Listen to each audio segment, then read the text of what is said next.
क्या आप जानते हैं राजस्थान के उदयपुर में माता का एक ऐसा शक्तिपीठ मौजूद है जहां देवी माता दूध, दही या जल से स्नान न करके धधकती हुई अग्नि से स्नान करती है। खास बात यह है कि ये अग्नि ज्वाला किसी इंसान द्वारा नहीं लगाई जाती, बल्कि जब माता की इच्छा होती है तब ये अग्नि अपने आप जल उठती है और अपने आप बुझ भी जाती है। तो कौन सा है वो मंदिर और क्या है इस ज्वाला का रहस्य, देखिए इस वीडियो में। दोस्तों, अग्नि स्नान के लिए प्रसिद्ध देवी माँ का ये मंदिर राजस्थान के सुंदर उदयपुर शहर से 60 किलोमीटर की दूरी पर कुराबट बम्बोरा मार्ग पर अरावली की विस्तृत पहाड़ियों के बीच स्थित है। देवी माँ का ये मंदिर 51 शक्तिपीठों में से एक है, जिसे लोग श्री शक्ति पीठ इडाना माता मंदिर के नाम से जानते हैं। इडाना माता राजपूत समुदाय, भील आदिवासी समुदाय सहित संपूर्ण मेवाड़ की आराध्य माँ है। कहते हैं कि प्राचीन समय में मेवाड़ के राजा राजवाड़े इडाना माता को अपने कुल देवी के रूप में पूजते थे। दोस्तों, इस मंदिर की एक और विशेषता यह है कि यह इडाना माँ के लिए किसी भव्य छत्र मंडप या इमारत का निर्माण नहीं किया गया है,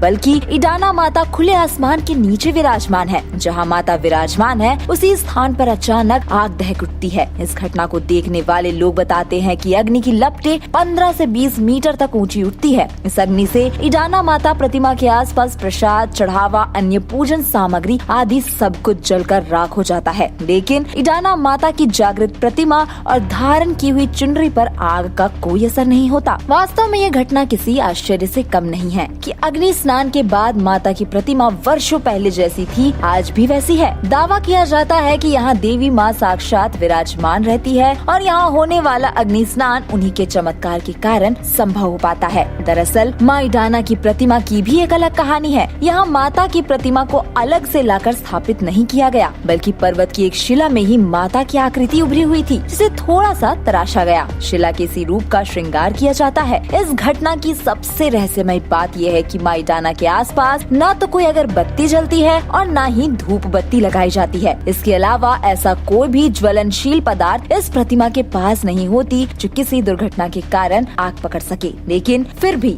समय समय पर यहाँ आग दहक उठती है। कहा जाता है कि इसी रहस्यमय अग्नि स्नान के कारण यहाँ माँ का मंदिर नहीं बन पाया। 24 घंटे होते हैं माँ के दर्शन। दोस्तों, इस शक्तिपीठ की विशेष बात ये है कि यहाँ माँ के द्वार और दर्शन 24 घंटे खुले रहते हैं। यहाँ भक्त कभी भी अपनी मुरादें लेकर आते हैं, जिन्हें माता पूरी करती है। यहाँ आने वाले श्रद्धालुओं के बीच ये मान्यता है कि मंदिर में दर्शन मात्र से भक्तों की सभी बीमारियाँ दूर हो जाती है। यही नहीं, यहाँ खास तौर पर लकवे से ग्रसित मरीज अपने इलाज के लिए आते हैं। मुख्य रूप से यहाँ लकवा मरीजों का इलाज होता है। ऐसा कहा जाता है कि अगर कोई लकवाग्रस्त व्यक्ति यहाँ आता है तो वह यहाँ से स्वस्थ होकर ही लौटता है। यहाँ लकवाग्रस्त से यज्ञ करवाया जाता है तथा मंदिर के तलधर में बने हॉल में एक लोहे के द्वार से लकवाग्रस्त व्यक्ति को गुजारा जाता है। सभी लकवाग्रस्त रोगी रात्रि में माँ की प्रतिमा के सामने चौक में आकर सोते हैं। यहाँ सोने के पीछे माना जाता है कि माता अपनी परछाई उन पर डालती है, जिससे वे ठीक हो जाते हैं। इडाना माता को मुख्य रूप से त्रिशूल चढ़ाया जाता है और चुनरी चढ़ती है। मान्यता है कि माता को त्रिशूल और चुनरी चढ़ाने से भक्तों की सभी मनोकामनाएं पूरी होती है और निसंतान दंपतियों को संतान सुख की प्राप्ति होती है।